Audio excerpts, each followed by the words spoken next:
ওই সময়টায় master mind বলে তো আপনার এখানে তারেক রহমানকে বলতে হবে। বাট মাহফুজ কিভাবে মাস্টার মাইন্ড হলো? মানে কি করছে, তার মানে কি কি বুদ্ধি পরামর্শ দিচ্ছেন? এটা একমাত্র কে করেছে? তারেক রহমান করেছে। মাহফুজ তো কই, আমি তো চিনতাম না। তারেক রহমান তো আমাদের মতো মানুষকে রিচ করেছিলেন, কথা বলেছিলেন। অ্যাকচুয়ালি আমি জানি আমি যে বক্তব্য দেব, আমার এখানে প্রিয় দর্শক যারা আছে এরা সবাই গালিগালাজ করা শুরু করবে। তবে দর্শকদের উদ্দেশ্যে আমি আগে একটা কথা বলে নিই, তা হচ্ছে যে আম, দর্শকদের আমি দোষ দেব না। কারণ কি, তারা তাদের সহজ সরল দৃষ্টিকোণ থেকে দেখতে পাচ্ছে যেটা, তাই তারা চিন্তা করবেন। কারণ তারা দেখতেছেন অ্যাপারেন্টলি ডক্টর মোহাম্মদ ইউনূস যা কাজ করছেন, ডক্টর মোহাম্মদ ইউনূসের ওই একজন আমার যমুনা টিভির একটা টক শোতে ওনার এই একজন প্রেস সেক্রেটারি বা কেউ একজন একটা কথা বলেছিল যে বর্তমান সরকারের প্রেস এবং মিডিয়া উইং খুব ডাইনামিক। তো হুম। এটা প্রত্যুত্তরে আমি বলেছিলাম যে মিডিয়া উইংটা ডাইনামিক হওয়া দরকার না, ডাইনামিক হওয়া দরকার এই সরকার। এখন হুম। মিডিয়া উইং এত বেশি ডাইনামিক, এত বেশি স্ট্রং হুম। যে গত আওয়ামী লীগ সরকারের আমলে আমরা যারা প্রতিবাদ করেছিলাম, আমি যে 2022-23 সাল থেকে যারা যে মিডিয়াতে টক শোতে নতুন আগমন ঘটিয়েছে আমি তাদের কথা বলছি না।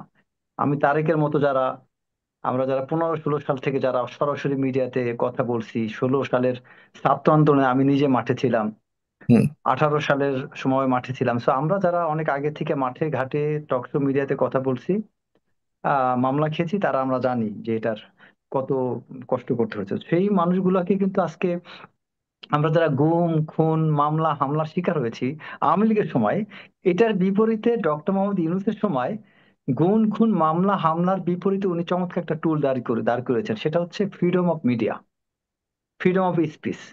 এই ফ্রিডম অফ স্পিচটা কি জানেন সাগর ভাই? Freedom hmm. অফ স্পিচের নামে এই ডক্টর মোহাম্মদ ইউনূসের সময় এমন কিছু মিডিয়া সেল তৈরি হয়েছে, সারাক্ষণ দেখবেন এই বট বাহিনী আপনাকে গালিগালাজ করবে আপনি উল্টাপাল্টা কিছু করলেই। এবং হুম। যেটা ওই সার্জিসের একটা বক্তব্যে আছে যে তোমরা দরকার 10টা 5টা 20টা ফেক অ্যাকাউন্ট খুলো, বলছে না? হুম। কি তারেক, আমি ভুল বললে ধরাই দিব, বলছে না সার্জিস?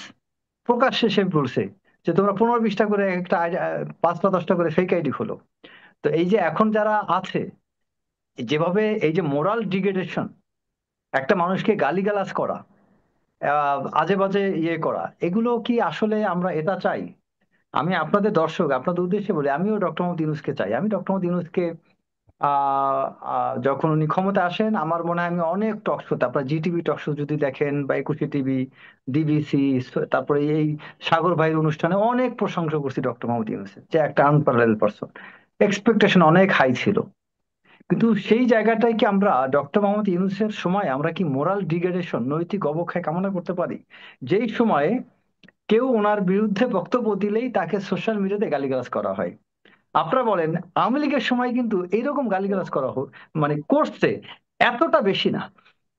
আওয়ামী লীগেরও মিডিয়াটা এত ইয়ে ছিল না। তো এখন আসলে কি গুম খুন মামলা হামলার হচ্ছে না, কিন্তু এই যে মিডিয়াটা ফ্রিডম অফ স্পিচের নামে যেভাবে এই ইয়াং জেনারেশনকে ইংগেজ করা হচ্ছে, ছাত্রদেরকে গালিগালাজের করার কারণে। কারণ আপনি যদি ফেসবুকের সোশ্যাল মিডিয়ার স্ট্যাটিস্টিক্স নেন, তার মধ্যে দেখতে পাবেন বয়স অনুপাতে, আমি যেহেতু আইটি সেক্টরে কাজ করি সেজন্য আমি বলছি, বয়স অনুপাতে আপনার 35 বছরের নিচে 80% আমি যারা একটা শোতে ফেসবুক আছি, সোশ্যাল কথা মিডিয়া ইউজ বলছিলাম। করে তাদের মধ্যে 70 থেকে 80% জি, জি, লোকজন জি। হচ্ছে আপনার এই ফেসবুক ব্যবহারকারী, যারা তাদের মধ্যে 70 থেকে 80% হচ্ছে 35 বছরের নিচে। হুম। আর যারা 35 বছর বয়সের উপরে, এদের সংখ্যা 15 থেকে 20% যারা ফেসবুক ব্যবহার করেন। রেস্ট হুম। হচ্ছে অন্যান্য বিভিন্ন বয়সের। তো আপনি চিন্তা করেন এই যে 70 থেকে 80% লোকজন এই 35 বছর নিচে, এর কিন্তু বিরাট একটা অংশ হচ্ছে এই অন্তর্বর্তীকালীন সরকারের সমর্থনকারী। কেন? কারণ এই সরকারটা দাঁড়াইছেই তরুণদের উপরে। হুম। এই তরুণদের উপরে দাঁড়িয়ে সেই তরুণদেরকে মিসগাইড করা হচ্ছে।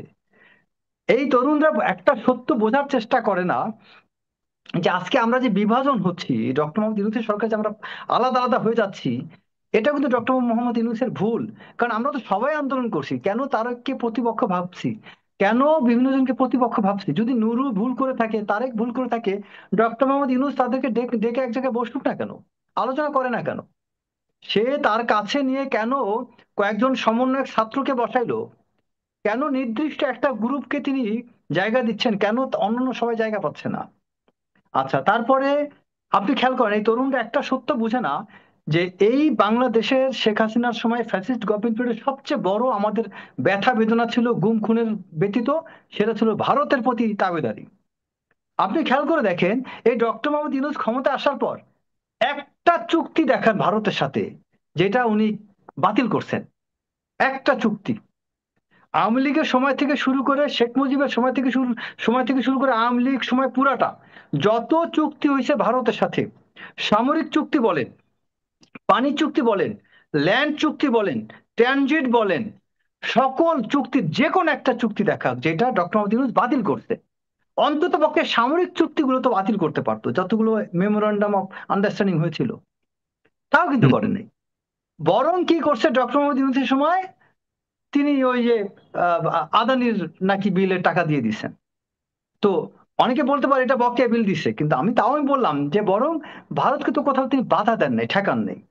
আর বর্ডারের কথা বলবেন, আমি এটা ক্রেডিট দিই বিজিবির ডিজিকে।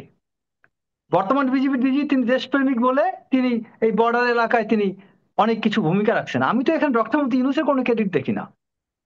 স্বরাষ্ট্র মন্ত্রণালয়ের কথা বলবেন, এটা তো আমি ক্রেডিট, যদি ভালো কিছু কাজ হয়ে থাকে স্বরাষ্ট্র উপদেষ্টা লেফটেন্যান্ট জেনারেল জাহাঙ্গীরের কারণে, কারণ উনি একজন সৎ লোক, বহু আগের থেকে স্বীকৃত একজন সৎ লোক। উনি কাজকর্মে অনেক সুপার ফাস্ট না হতে পারেন, তার মধ্যে সততা আছে। তো উনি, ওনার কারণে হয়তো কিছুটা করাপশন করতে পারতেছে না, বাট তারপর তো কমান্ড কন্ট্রোল পুরাটা নাই, তারপর তো আমরা অনেক ব্যর্থতা দেখতে পাচ্ছি। আচ্ছা, তারপরে আপনি আসেন, আমি ডক্টর মোহাম্মদ ইউনূসের যোগ্যতা নিয়ে কিছু বলবো না, কারণ বাংলাদেশে আমি আমি নিজেই যেহেতু তার যোগ্যতা নিয়ে পূর্বে প্রশংসা করছি, আমি এখন কোন একটা অবস্থানের কারণে, ওনার ভুল ভ্রান্তির কারণে আমি ওনাকে নিয়ে বাজে তকমা দেবো না, উনি যোগ্য লোক, এতে কোনো সন্দেহ নাই। কিন্তু বিষয়টা হচ্ছে কি, বাংলাদেশে আবার যদি বলি উনিই শুধু যোগ্য তাহলে ভুল হবে। যেটা তারেক খুব সুন্দর একটা কথা বলে, তারেক কথা বলা উচ্চারণ করা একটু আগেই আমার কথাটা মনে হয়েছিল, যে ফখরুদ্দিন আহমেদকে আমি নিজেও চিনতাম না 2006-এর আগে, তাকে বাংলাদেশের মানুষ চিনছে। আপনার শাহাবুদ্দিন আহমেদ যখন চিফ জাস্টিস, চিফ অ্যাডভাইজার হন, ওনাকে আমরা কেউ চিনতাম না, কিন্তু তিনি বাংলাদেশের অন্যতম সফল একজন আপনার তত্ত্বাবধায়ক সরকার প্রধান ছিলেন না। লতিফুর রহমান, হাবিবুর রহমান, তারাও তো কম্পারেটিভলি ভালো ছিলেন। তো সেই ব্যক্তিগুলাকে কি আগে কেউ চিনতো? কাউকে কেউ চিনতো না। লতিফুর রহমানকে কেউ আগে চিনতো না। আপনার ইভেন সাত্তারও যখন দায়িত্ব পালন করে তখন সাত্তার কেউ চিনতো না। সমস্যা হচ্ছে আমাদের বাংলাদেশে এই যে জিয়াউর রহমান বিএনপির মতো একটা দলে বড় বড় কিছু লোকজনকে, অনেক বড় বড় নেতা তৈরি করেছিলেন, এদেরকে কেউ আগে চিনতো না। এটা জিয়াউর রহমান তার নেতৃত্ব গুণে তিনি খুঁজে বের করেছিলেন। বাংলাদেশে প্রচুর যোগ্য লোক আছে, এই যে আপনারা অর্থ উপদেষ্টা সালেউদ্দিন আহমেদকে বানাইছে, এই তো চিফ অ্যাডভাইজার, অন্তর্বর্তীকালীন সরকার প্রধান হওয়ার মতো যোগ্যতা রাখে আমি মনে করি। সালেউদ্দিন আহমেদের মানত মানুষ, সেও একজন উপদেষ্টা। আসিফ একটা উপদেষ্টা, আবার আরো অনেকেই আছেন। এখন সালেউদ্দিন আহমেদ যোগ্যতা কি, তাদের যোগ্যতা কি বলেন? তো এরকম অনেকগুলো বিষয় আছে যেখানে অনেক বেশি বৈষম্য হয়েছে। তারপরে একটা কথা এখানে উঠছিল যে ডক্টর মোহাম্মদ পরবর্তীতে ইউনূসকে তো এখানে, সাগর ভাই নির্বাচনের একটুখানি, ডেটটা সাগর নিয়ে। ভাই ভুলে যাবো, ভুলে যাবো, হ্যাঁ। ভুলে যাবো, শেষ করে নিই। ডক্টর মোহাম্মদ ইউনূসকে তো এখানে ডেকে আনা হয়েছে, আমি এটার সাথে একমত না। আমি এত, ডক্টর মোহাম্মদ ইউনূসের মোবাইল নাম্বার ওই যে +1 দিয়ে, আমি বাকিটা বললাম না, ওনার স্যাটেলাইট নাম্বার আমার কাছে বহু বছর ধরে আছে। হুম কই আমাদের মতো মানুষ তো ওনাকে এত সহজে রিচ করতে পারি নাই। ফোন নাম্বার থাকলেও তো ওনাকে পাইনি, এই ছাত্ররা কিভাবে ওনাকে পাইলো? ডক্টর মোহাম্মদ ইউনূস অ্যাক্সেস না দিলে? একটু হুম ভিতরে যায়, একটু দিমাগটা খাটান। ডক্টর মোহাম্মদ ইউনূস না দিলে এইসব ছাত্র পেয়েছে? আর বাংলাদেশে বহু লোকের কাছে, এই যে গোলাম আল্লাহ রনি ভাইয়ের কাছেও আপনার ডক্টর মোহাম্মদ ইউনূসের মোবাইল নাম্বার আছে। তার কাছে আছে মানে 12-14 বছর ধরে, আমাকে সেদিন বলতেছিল। অনেকের কাছে ওনার নাম্বার আছে, তো এইসব লোক তো ওনাকে রিচ করতে পারেন নাই।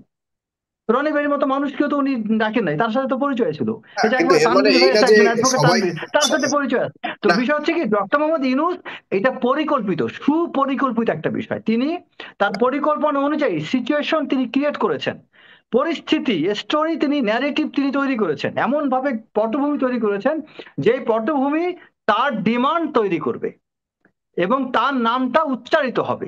হি ওয়াজ ভেরি কনফিডেন্ট। তিনি তো একবারের জন্য কোথাও তো কোনো মিডিয়ায় কোনো স্টেটমেন্টে দেখি নাই যে তিনি ডিনাই করছেন। আপনার অন্য কাউকে দেখেন বানাইতে পারেন কিনা, আরো কেউ আছেন কিনা দেখেন, কোথাও তিনি এই স্টেটমেন্ট দিয়েছেন? কয়েকটা বাচ্চা পোলাপানের কথায় তিনি সাথে সাথে রাজি হয়ে গিয়েছেন। সো ওনার যোগ্যতা নিয়ে আমরা প্রশ্ন তুলবো না, বাট এই জন্য মিথ্যা বিবৃতি দেওয়া যাবে না যে উনি কোনোভাবে চান নাই, এটা ভুল কথা। কেউ না চাইলে এত বড় দায়িত্ব কেউ নিতে পারেন না।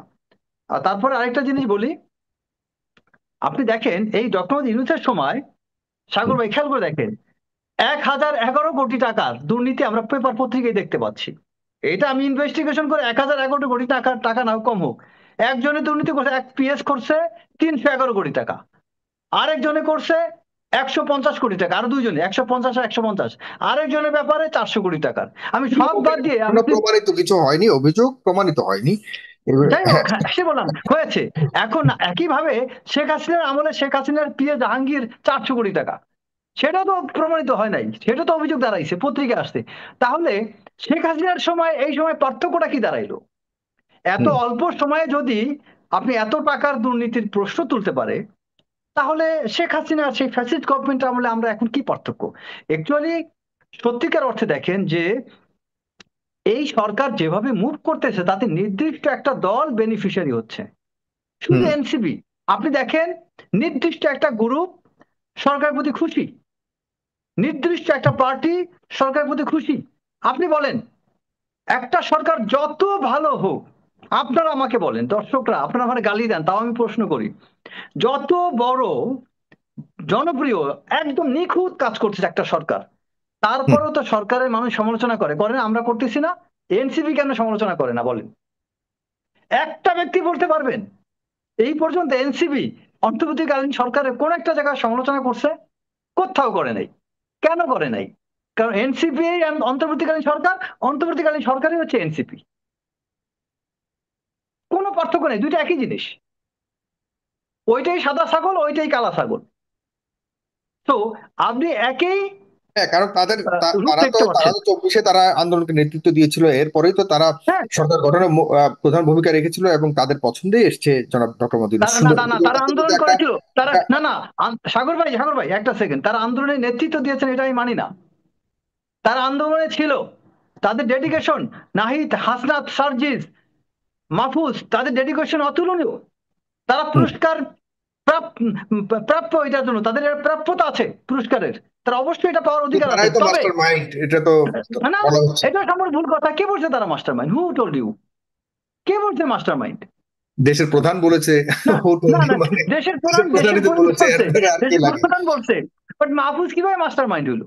মানে কি করছে, তার মানে কি কি বুদ্ধি পরামর্শ দিচ্ছেন আপনার এখানে?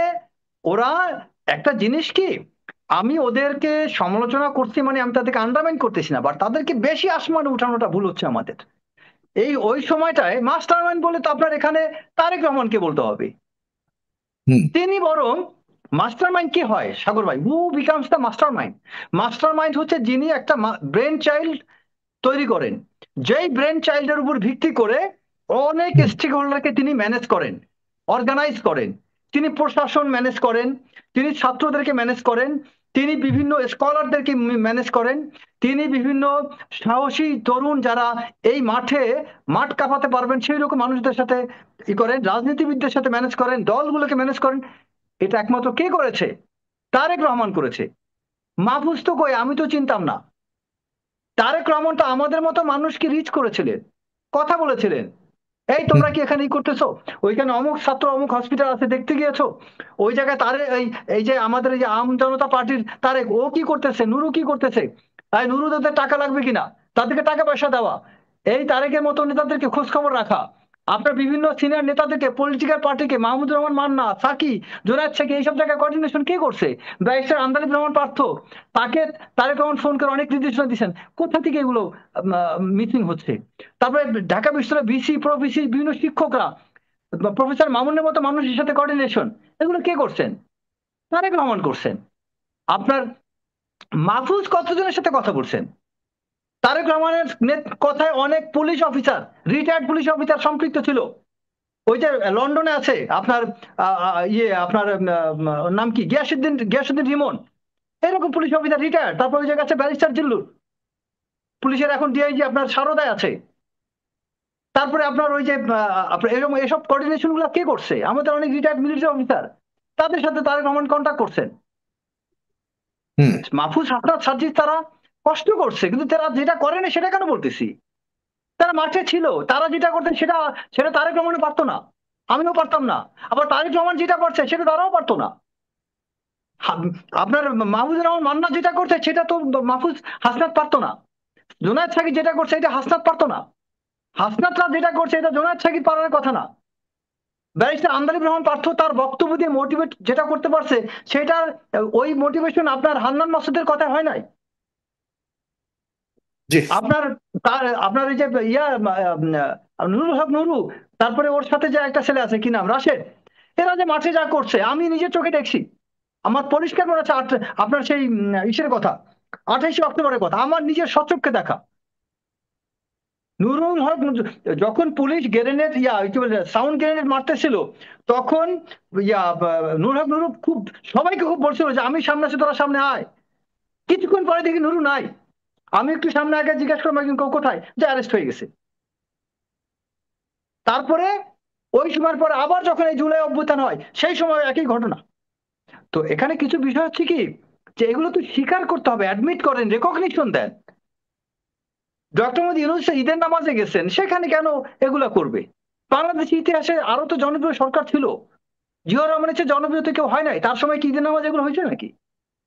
কোন হুম, সময় তো কেউ এটা করে নাই। এটা পরিকল্পিত। এই যে মবিংটা হচ্ছে এটা পরিকল্পিত। কেন এই কথাগুলো হবে?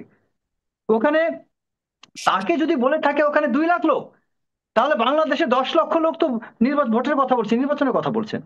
তারপরে যে একটা কথা উঠলো 3 মাসে কি আসে যায়, তা আমি একই প্রশ্ন করি। 3 মাসে কিছু আসে যায় না, 3 মাস অপেক্ষা করার কথা বলছেন, 3 মাস আগে দিলে সমস্যাটা কি? আমার কথা হুম, বলছেন সাগর ভাই, তিন জি মাস পরে দিলে সমস্যা নাই, 3 মাস আগে দিলে সমস্যা কি? 3 মাস পরে দিতে গেলে ইউনিট টু ফেজ রোজা, unit two phase Eid ul Fitr, unit two phase the weather, advance weather condition. তখন প্রতিকূল ওয়েদার কন্ডিশন থাকবে, প্রচন্ড গরম থাকবে মার্চ এপ্রিল মাসে, ভয়াবহ উত্তাপ থাকবে তখন, চৈত্র মাসের উত্তাপ। হুম, তারপরে আপনার তখন রমজান মাস, মানুষের রমজানের প্রস্তুতি, ঈদের প্রস্তুতি, পুরো 2টা মাসের গ্যাপ, রমজানের আগে একটা প্রস্তুতি, ঈদের পর মানুষকে একটু স্বাভাবিক অবস্থায় ফিরে আসতে একটা সময় লাগে, কারণ ঈদেরও 10 দিন পরে বাংলাদেশে আপনার বিভিন্ন আনুষ্ঠানিকতা পালন করা হয়। তাহলে আপনি এপ্রিল মাসে আপনি কখন আপনি টাকা দাখিল করবেন, কখন নির্বাচনী প্রচারণা করবেন, কখন আপনি ভোট দিবেন, রিয়ালিটিতে আসতে হবে, অন গ্রাউন্ডের সাথে মিলাইতে হবে। সো ওই 3 মাস আমি দেরি করে আমার যা গেইন করতেছি, আমি 3 মাস আগে নিয়ে আসলে সেখানে আমার বরং সেটা ভালো। তবে হ্যাঁ, বরং উল্টাটা বলতে পারে তার 3 মাস পিছিয়ে দিই, তাও একটা যুক্তি আছে যে ঠিক আছে 3 মাস পরে হইলেও আমার এপ্রিলে না হয়ে আমার জুন জুলাইতে হলো, তাও মনে করলাম যে না ঠিক আছে একটু ওয়েদারটাই বেটার। কিন্তু এপ্রিল মাস তো কোনোভাবেই এটা হইতে পারে না। তো আমার সামনে 3 মাস, আমি আমাকে আপনি কম্প্রোমাইজ করতে না বলে আপনি তিন মাসটাকে মাস আগে আপনি চলে আসেন। এপ্রিল ফুল হিসেবে দেখতে চাচ্ছেন না, আপনিও মনে করছেন এবং যে আসলে বাংলাদেশের ইতিহাসে অধিকাংশ নির্বাচনগুলো, বিশেষ করে যে গত 2টা ইলেকশন, ন্যাশনাল ইলেকশন, সেগুলো কিন্তু আপনার এই এসেই হয়েছে, আপনার এই এই টাইমটাই ডিসেম্বর টাইম, যখন খুব সুন্দর ওয়েদার ওয়েদার কন্ডিশনে আপনার সেই আপনার 96-এর সময় জুন মাসের দিকে ইলেকশন হয়েছিল।